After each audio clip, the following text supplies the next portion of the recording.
옆 사람과 이렇게 반갑게 인사 나눠보겠습니다. 교회 밖은 위험합니다. 예배 밖은 위험합니다. 네, 좋습니다. 최근에 저희 은솔이, 저희 딸이요, 원래는 생일이라든지 아니면 어떤 특별한 날이 되면 꼭 우리 엄마 아빠한테 예쁘게 이렇게 손편지를 종종 써주고는 합니다. 그런데 갑자기 며칠 전에요, 뭐 특별한 날도 아니었는데 갑자기 또 그날도 엄마 아빠에게 예쁜 손편지를 써왔더라고요. 그런데 그 편지의 내용이 무엇이었냐면 이렇게 적혀 있었어요. 엄마 아빠 사랑해요. 나중에 커서 100억 드릴게요. 이런 편지를 썼더라고. 저는 이 편지의 내용을 읽으면서 가장 먼저 들었던 생각은요, 참 그래도 우리 은솔이가 모태신앙으로 또 믿음과 신앙과 말씀과 예배 안에서 자라와준 덕분에 할머니, 할아버지 그리고 부모의 은혜에 항상 감사하고 또 보답하고자 하는 마음을 가지고 살아가고 있다는 것, 성장하고 있다는 것이 너무 감사했고, 그리고 저는 이 편지를 보면서 어떤 생각을 했냐면, 아니 이제 막 초등학교 2학년에 올라간 아이가 어떻게 100억의 단위를 알 수가 있을까? 예. 그러니까 제가 초등학교 1학년, 2학년 때까지만 해도 큰 돈이라고 하면 5만 원, 10만 원이 엄청 큰 돈이었단 말이에요. 예. 그래서 요즘 아이들은 클래스가 달라도 정말 다르구나. 예. 자, 그리고 제가 우리 딸을 꼭 껴안아 주면서 이런 말을 했어요. 은솔아, 하나님께서 요셉이 꿈을 꾼 것처럼 그 꿈을 그대로 이루어 주신 것처럼 너의 비전과 꿈도 하나님께서 반드시 이루어 주실 것이다. 네. 그런데 아빠는 은솔이한테 뭐 큰 거 안 바란다. 100억을 벌거든 일단 아빠 벤츠 자동차 한 대만 뽑아줘라. 그래도 남자가 죽기 전에 평생의 그 소망 있잖아요. 로망 있잖아요. 벤츠 자동차. 네. 농담이고요. 제가 은솔이한테 이랬어요. 아빠가 너에게 진정으로 바라는 것은 우리 은솔이를 통해서 세상에 많은 교회가 세워졌으면 좋겠다. 예. 저는 정말 우리 항상 우리 은솔이를 위해 기도할 때 돈 많이 벌게 해주세요. 건물주 되게 해주세요. 뭐 100억을 벌게 해주세요. 이런 기도는 잘 하지 않습니다. 먼저 그의 나라와 의를 구하라. 그리하면 그보다 더한 것을 하나님께서 넘치도록 주신다고 하셨으니까 저는 딱 기도할 때 하나님 우리 은솔이를 통해 많은 교회가 세워지게 해주세요. 네. 우리 은솔이를 통하여 하나님의 나라가 확장되게 해주세요. 하나님 우리 은솔이를 통하여 우리 모든 새사람교회 성도들이 세계 여행 크루즈 여행 한번 가게 해주세요. 네. 그대로 될 줄로 믿습니다. 그런데 저는 이러한 비전과 꿈이요, 정말 우리 다음 세대 새사람교회 다음 세대 아이들 우리 은규를 통해, 네? 별로 그러지 않기를 원하십니까? 우리 은규를 통해, 우리 승민이를 통해, 우리 수아를 통해, 은솔이 은우를 통해, 수민이 동안이를 통해, 또 우리 수원이가 결혼을 하면 한 셋 나온다고 하니까 미래에 낳을 그 자녀들을 통해 반드시 그 꿈이 이루어지게 될 줄로 믿습니다. 자, 그런데요, 은솔이의 편지를 읽고 나서 저의 집사람의 반응이 너무 충격이었습니다. 집사람이 그러더라고요. 은솔아, 100억을 벌려면 지금처럼 공부해가지고는 안 된다. 더 노력하고 더 땀을 흘려야 된단다. 남들이 뛸 때 너는 10배를 더 힘들게 뛰어야 된다. 오늘부터 공부 시간 더 늘리자. 그러니까 은솔이가 효도 하려고 그랬는데 오히려 공부 시간만 더 늘어나 버렸어. 여러분 혹시 오늘 말씀의 제목에 No sweat, no sweet이라는 말이 무슨 뜻인지 아십니까? 혹시 아시나요? 자, 이 뜻은요, 한번 읽어보겠습니다. 자, 시작. 땀 없이는 달콤함도 없다. 노력 없이는 얻는 것도 없다. 라는 뜻입니다. 즉, 우리 은솔이가요, 자신이 원하는 목표와 꿈을 달성하기 위해서는 그냥 저절로 가만히 있는다고 되는 것이 아니라 그만큼의 뭐가 필요해요? 노력과 땀이 필요하듯이 세상의 모든 원리가 그렇습니다. 씨를 뿌려야만 우리가 그 열매를 거둘 수가 있고요. 또 내가 어떤 일을 얼마나 수고하고 땀을 흘리느냐에 따라 그만큼의 보상이 나의 삶에 채워지게 된다는 거예요.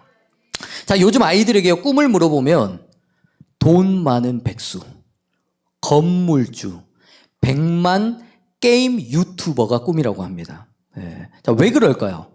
바로 고생은 하기 싫은데 돈은 많이 벌고 싶고 또 땀은 흘리기 싫으나 성공은 하고 싶기 때문이라고 합니다. 자, 그런데 이러한 현상은요, 세상에만 존재하는 것이 아니라 우리 교회 안의 신앙생활에도 똑같이 존재한다는 거예요. 자, 우리도 그럴 때가 종종 있습니다. 눈물로 씨를 뿌리기는 싫은데 기쁨의 단은 공짜로 거두고 싶다. 네.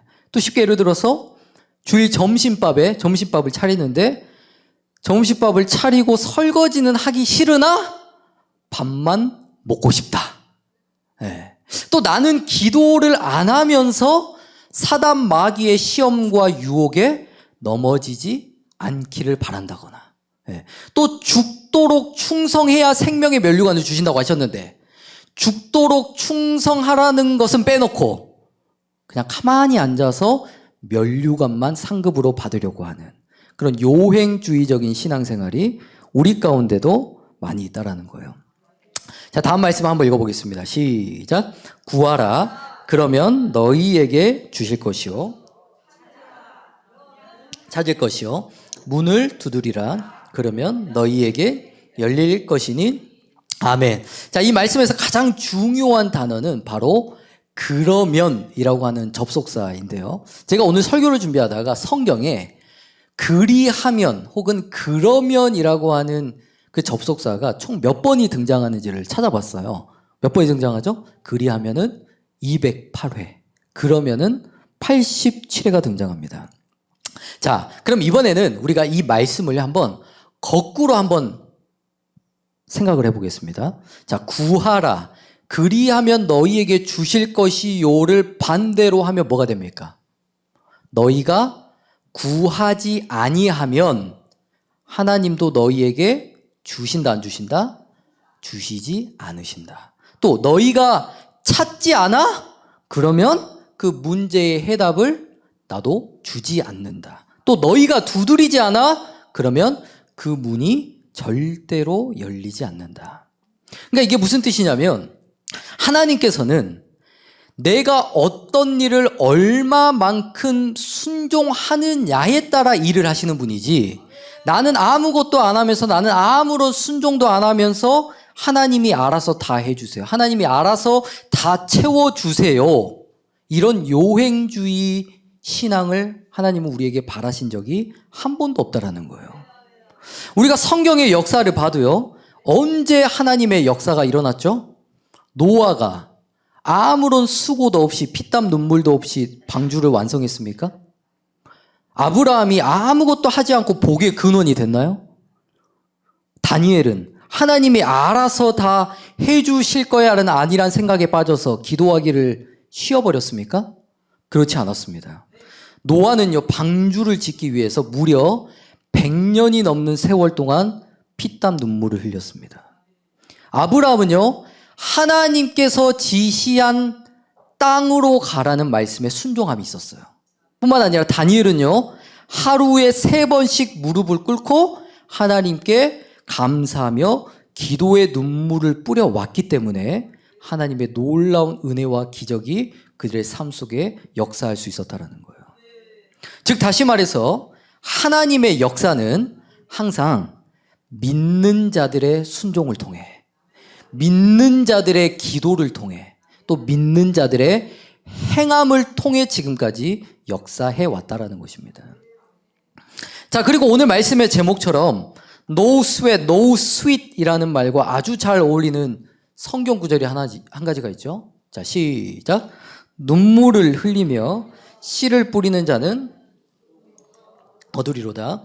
울며 씨를 뿌리러 나가는 자는 정령 기쁨으로 그 단을 가지고 돌아오리로다. 아멘. 저도 지금까지요, 여러 교회에서 또 많은 성도님들 그리고 많은 자녀들을 만나왔는데요.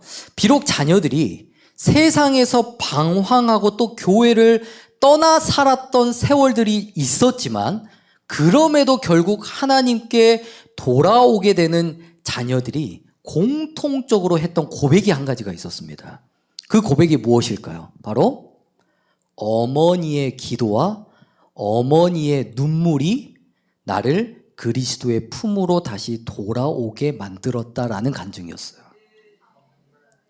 사실 저도 그렇거든요. 저는 특히나 유학 생활을 하면서요, 날마다 기적 같은 하나님의 은혜를 정말 체험하고 살았는데, 그런데 이 은혜는 사실 제가 잘나서 하나님이 주신 것이 아니라 다 부모님께서 새벽마다 눈물로 씨를 뿌리시고 또 저를 위하여 새벽마다 기도해 주셨던 우리 성도님들의 기도 덕분에 제가 날마다 하나님의 큰 은혜를 누리며 살아왔더라고요. 자, 어제도요, 우리 성집사님께서 저희 집에 공사할 일이 있어서 잠깐 저희 집에 들렸다가 이야기를 나눴는데 어떤 고백을 하셨냐면, 저도 당시에는요 그렇게까지 심각한지는 몰랐어요. 우리 성집사님이 감전 사고를 당하셨잖아요. 예. 근데 그때 병원에서 의사 선생님이 곧 죽는다 그랬대요. 소망이 없다 그랬대요. 예.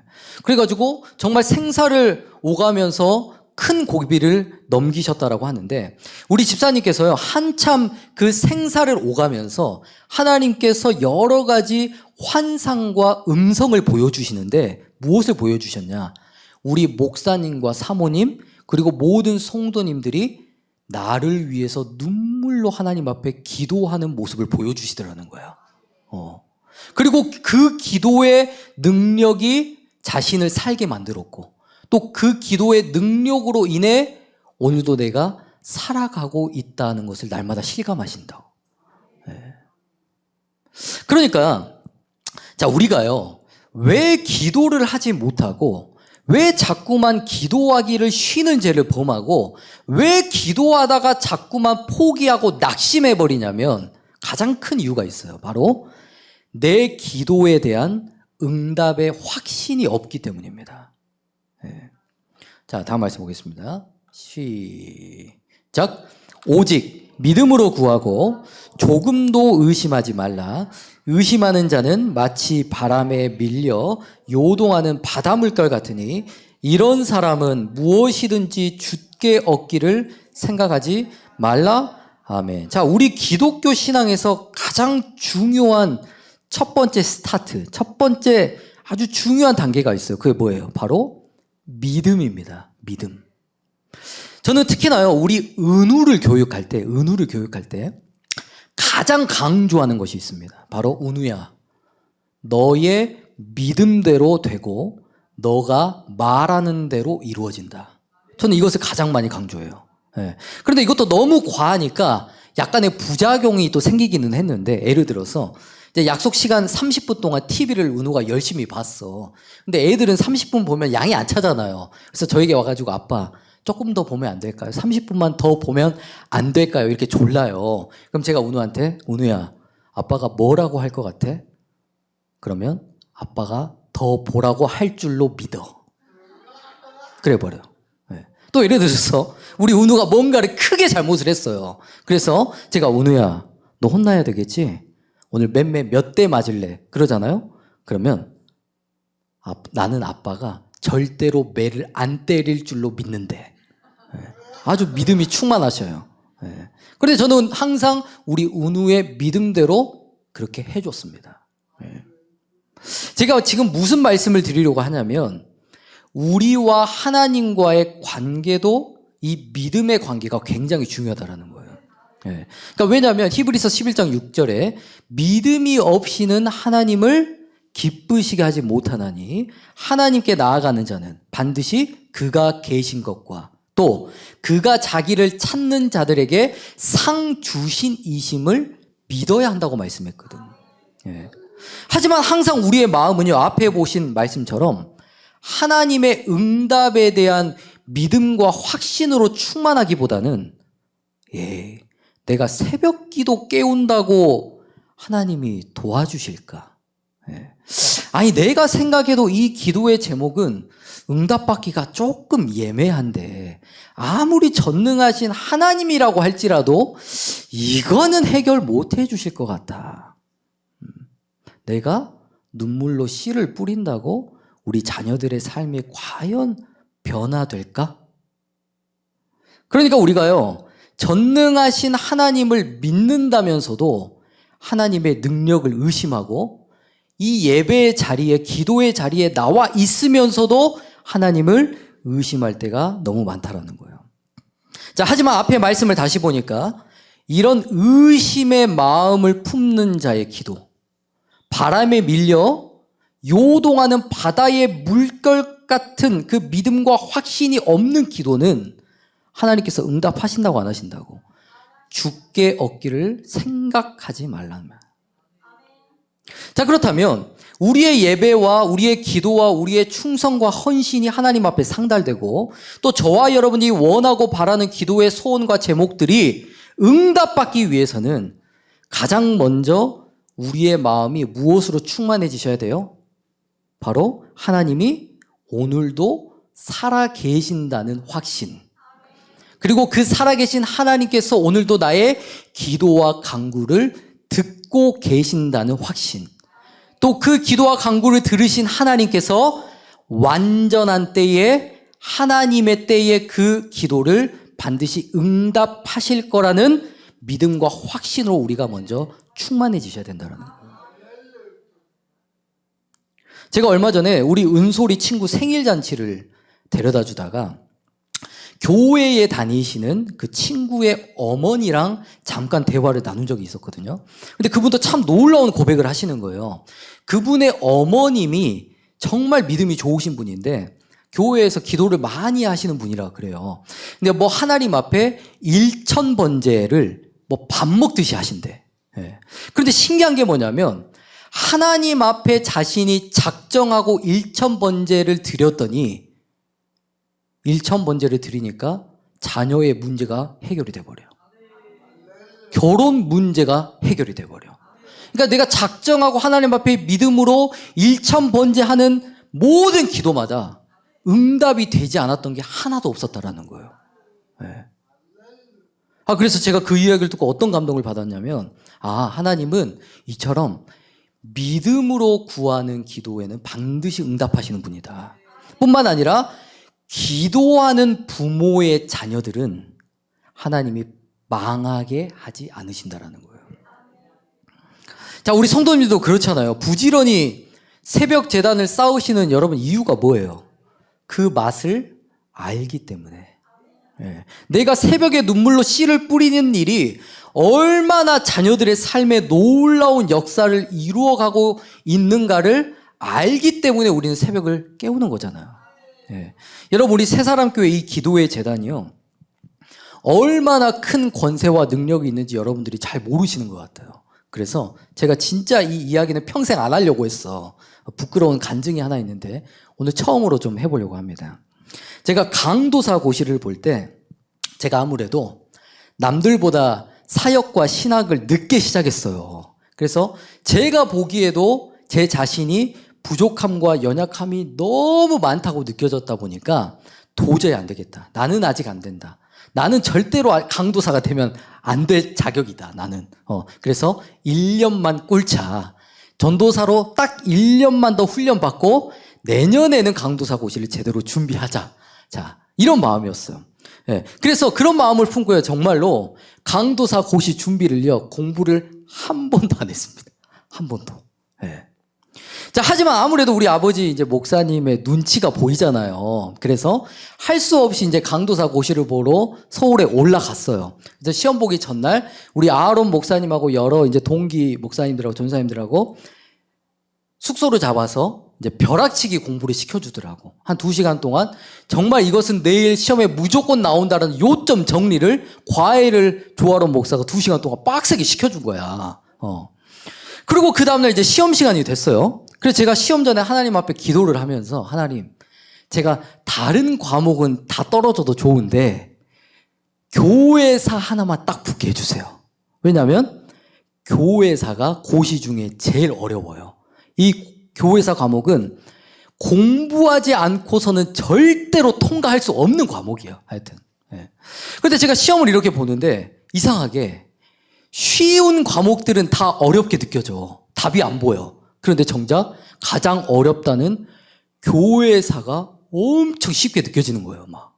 예. 아니 진짜로 막 정답이 눈에 막 보여버리고 저녁에 아론 목사가 잠깐 과외해줬던 그 내용이 번쩍번쩍 막 생각이 나버려. 그러니까 마치 솔로몬에게 그 지혜와 총명을 주신 것처럼 문제를 푸는데 하나님, 내 머리로 내가 지금 이걸 어떻게 풀고 있습니까? 말이 안 되잖아요. 네? 아니 이러다가 진짜 통과하는 거 아닙니까? 그런데 진짜 놀라운 기적이 일어났습니다.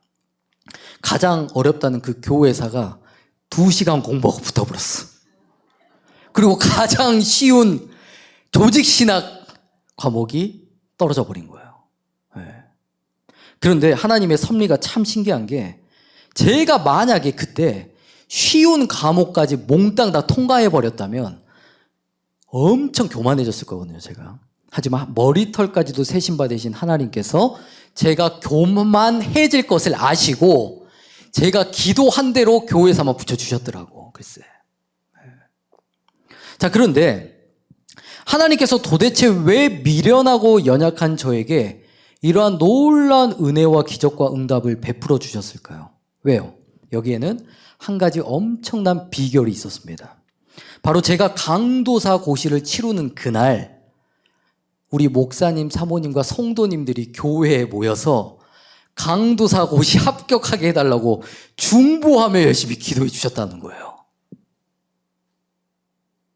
그러니까 제가 그런 놀라운 기적과 은혜를 경험하게 된 것은 제가 잘나고 제가 똑똑해서가 아니라 여러분들이 믿음으로 기도해 주신 덕분에 하나님께서 하늘의 보고를 열어주시고 그 기도의 소원대로 저에게 응답의 단비를 허락해 주셨다라는 거예요.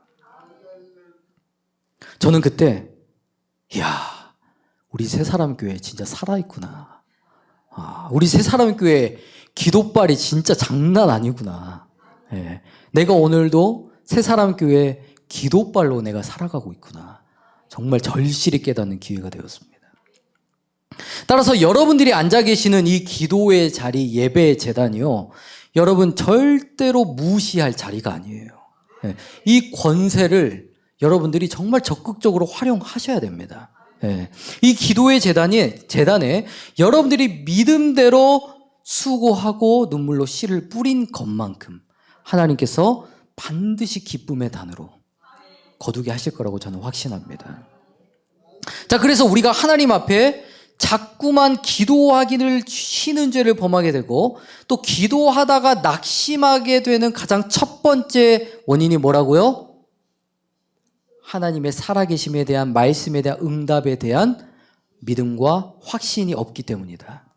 자, 그리고 또 중요한 두 번째 이유가 있습니다. 바로 사단 마귀가 우리로 하여금 기도하지 못하게, 수고하지 못하게, 땀을 흘리지 못하게 가로막기 때문입니다.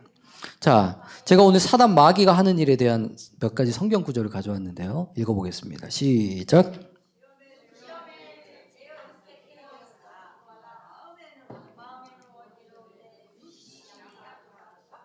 아멘. 자, 사단 마귀가 하는 일이 뭐예요? 우리로 하여금, 성도로 하여금 깨어 기도하지 못하도록 만든다는 거예요. 저는 요즘 한국교회의 가장 심각한 문제 중에 하나가 바로 특별 새벽 기도회라고 생각합니다. 네. 사실 우리 그리스도인들에게는요, 특별 새벽 기도회라는 말이 여러분 어울릴까요? 안 어울릴까요? 제가 이 동기 목사님들 이야기를 들어보니까요, 뭐 한 500명, 1000명 모이는 교회들도요, 평소에는 새벽 기도가 10명, 20명도 안 나온대요. 네. 근데 특별 새벽 기도 한다 그러면 그래도 한 절반 나온다는 거예요. 자, 내 편의에 맞춰서 어떤 날은 특별하니까 하나님 앞에 나와서 기도하고 또 어떤 날은 특별하지 않으니까 기도하기를 쉬어버리고. 자, 우리 그리스도인들은요, 어떤 날만 특별해서는 안 돼요. 매일 24시간 1분 1초가 다 특별해야만 합니다. 왜? 계시록 16장 15절에 예수님께서 도적같이 다시 오신다고 말씀하셨기 때문에. 그리고 두 번째 이유는 시작. 근신하라 깨어라 너희 대적 마귀가 우는 사자같이 두루다니며 삼킬 자를 찾나니. 아멘. 자, 특히나 이 베드로전서 5장 8절에 말씀하는 깨어라라는 단어는요, 킹 제임스 버전에 보면 be vigilant라고 하는데 어떤 뜻이죠? 조금도 방심하지 않는. 그러니까 이 깨어라라는 말은요, 이 용어는요 언제 주로 사용하냐면, 자, 예를 들어서 군대나 전쟁터에 가보면 24시간 병사들이 뭐 하죠? 적군이 쳐들어오나 안 오나 경계 근무 같은 것을 쓰잖아요. 저도 그런 적이 있었어요. 군대에서 1년에 2번 실제 상황처럼 전시 훈련 같은 것을 했거든요. 근데 저는 이제 작전과 교육병이었다 보니까 산속에 지휘소를 이렇게 지어놓고 이제 지휘소 근처에다가 경계 근무를 쓰는 거예요. 24시간 돌아가면서 행정병들이. 그런데 경계 근무를 서던 우리 후임들이 깜빡 잠이 들어버린 거야. 그래서 실제로 북한군이 저희 지휘소에 들어와가지고 우리 대대장님, 작전 장교님들을 총으로 쏴버렸어요. 네. 물론 이것이 이제 실제 상황은 아니었지만, 만약에 실제 전시 상황에서 이런 일이 일어났다면 여러분 어떤 일이 일어날까요? 상상만 해도 끔찍하지 않습니까? 그런데 앞서 본 이 베드로전서의 말씀을 보니까 우리의 신앙 생활도 마찬가지라는 거예요. 마치 군인이 24시간 바짝 긴장하여 경계 근무를 서듯이 우리도 사단 마귀의 밥이 되지 않기 위해서는 어떤 날만 특별한 게 아니고 24시간을 바짝 긴장하며 살아 있어야 된다는 거예요. 그리고 사단 마귀가 하는 두 번째 일은요, 시작. 말씀이 길가에 뿌리웠다는 것은 이들이니 곧 말씀을 들었을 때에 사단이 즉시 와서 저희에게 뿌리운 말씀을 빼앗는 것이요. 아멘. 자, 사단 마귀는요, 하나님의 말씀이 우리의 심령에 뿌리 내리는 것을 가장 극도로 싫어합니다. 자, 그래서 우리가 말씀을 들을 때 사단 마귀는 부지런히 뭘 하죠? 우리의 생각 속에 세상적인 생각, 육신적인 생각, 온갖 세상의 염려와 근심, 그리고 말씀에 대한 의심과 불신의 마음들을 계속해서 우리의 마음과 생각 속에 주입시키는 거예요. 예. 자, 그렇다면 우리가 사단 마귀에게 말씀을 빼앗기지 않으려면 우리가 힘써 해야 할 일이 뭐예요? 예배 전에 일찍 나와야 돼요. 그리고 나의 생각과 나의 마음을 지배하는 이런 세상 생각, 세상의 염려와 근심, 그리고 말씀보다 앞서려고 하는 나의 교만과 죄악들을 철저히 십자가 앞에 내려놓고 회개하여 마음을, 심령을 청결하게 만들어야 된다는 거예요. 자, 그리고 사단 마귀가 하는 네 번째 일은요, 시작. 너희는 너희 아비 마귀에게서 났으니 너희 아비의 욕심을 너희도 행하고자 하느니라. 저는 처음부터 살인하는 자요, 진리가 그 속에 없으므로 진리에 서지 못하고 거짓을 말할 때마다 제 것으로 말하나니 이는 저가 거짓말장이요 거짓의 아비가 되었음이니라. 아멘. 자, 사단 마귀는 우리로 하여금 무엇을 하게 만들죠? 거짓말하고 핑계를 대도록 만듭니다. 자, 태초에 하나님께서 아담과 하와를 창조하시고 다른 모든 것들은 다 허용하셨으나 딱 한 가지 절대로 하지 말라는 명령이 있었어요. 뭐예요? 선악과는 절대로 먹지 말아라. 너희들이 그것을 먹는 날에는 정령 죽으리라 라고 말씀하셨습니다. 자, 하지만 사단 마귀 뱀이 하와에게 접근해서 뭐라고 거짓말을 합니까? 에이, 이거 먹는다고 설마 하나님이 죽이시겠냐. 그 열매를 먹으면 너희 눈이 밝아져서 하나님과 똑같이 될 수 있다. 내 말을 한번 믿어봐. 내 말이 진짜라니까. 자, 이것을 오늘날로 한번 표현해 볼까요?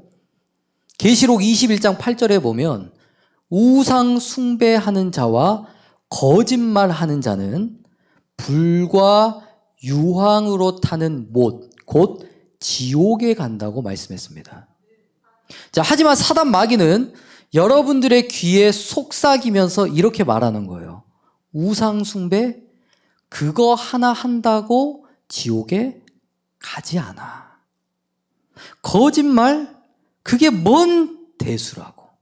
괜찮아 해도 돼. 지옥 그거 다 가스라이팅 하는 거야. 사랑의 하나님께서 지옥을 만드셨을 리가 없어. 이렇게 저와 여러분들을 미혹한다라는 거예요. 따라서 우리가 이런 거짓된 사단 마귀의 유혹에 넘어지지 않기 위해서는요, 무엇보다 우리 모두가 말씀 앞에 깨어 있어야 되고 말씀의 지혜와 영으로 충만해져야 되고요. 그리고 더 중요한 것이 있어요. 이 강단에서 설교하는 설교자가 지옥은 없어요라고 거짓말하는 목사가 되지 않기 위해서 기도해 주셔야 합니다. 자, 마지막으로 사단 마귀가 하는 5번째 일은요. 시작. 육신의 생각은 사망이요 영의 생각은 생명과 평안이니라. 육신의 생각은 하나님과 원수가 되나니 이는 하나님의 법에 굴복치 아니할 뿐 아니라 할 수도 없음이라. 아멘. 자, 사단 마귀는 우리의 생각 속에 항상 무엇을 심어줘요?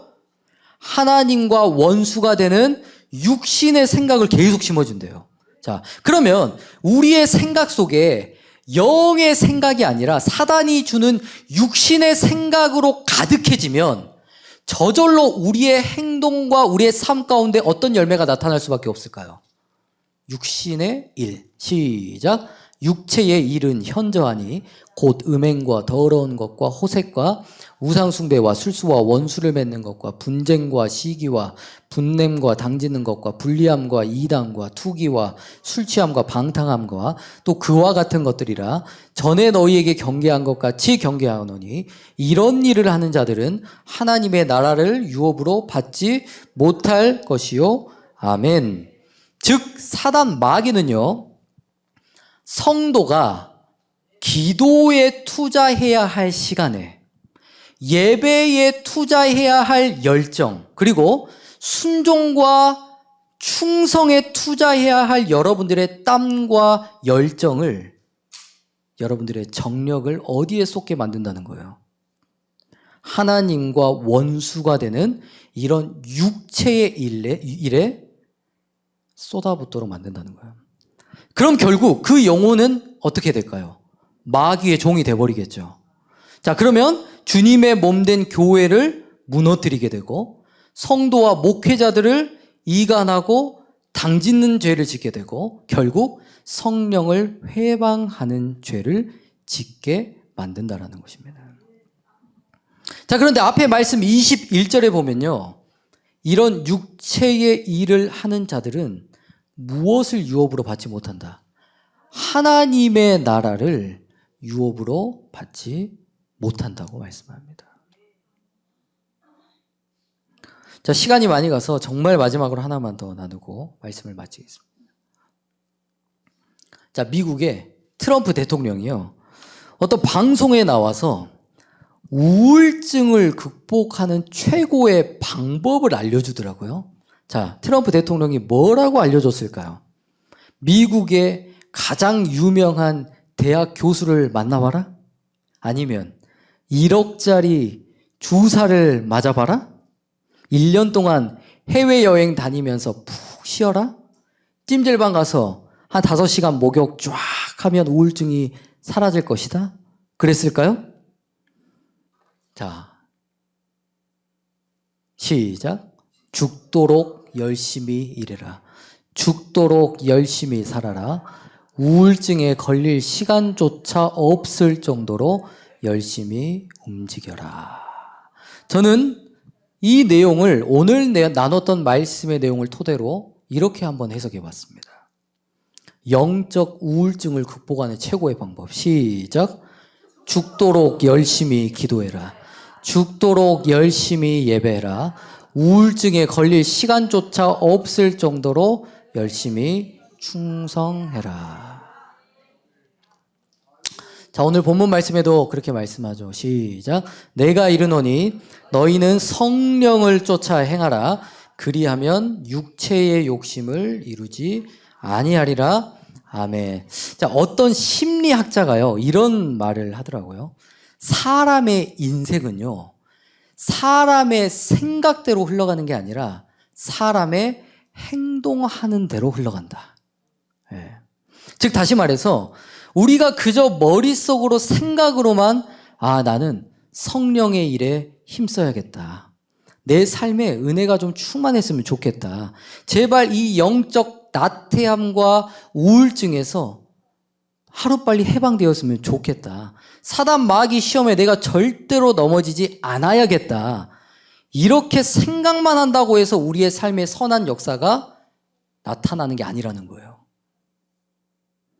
어떻게든 나의 행동과 순종으로 예배의 자리를 지키고, 어떻게든 내게 맡겨주신 이 기도의 자리를 내가 목숨을 걸고 사수하고, 어떻게든 내가 성령의 일을 감당하기 위해 죽도록 죄와 싸워야만 비로소 우리의 삶이 육체의 욕심과 멀어지게 되고 말씀과 성령과 선한 역사가 우리의 삶에 충만하게 임할 수 있다는 것입니다. 따라서 우리 모든 새사람교회 성도님들이 앞으로도 부지런히 성실하게 예배의 자리, 기도의 자리, 순종의 자리, 헌신의 자리 잘 감당하시기를 바라고요. 죽도록 충성하라. 그리하면 생명의 면류관을 내게 주리라. 약속의 말씀이 여러분들의 삶 가운데, 그리고 여러분들의 자녀들의 삶 가운데 이루어질 수 있게 되기를 주님의 이름으로 축복합니다.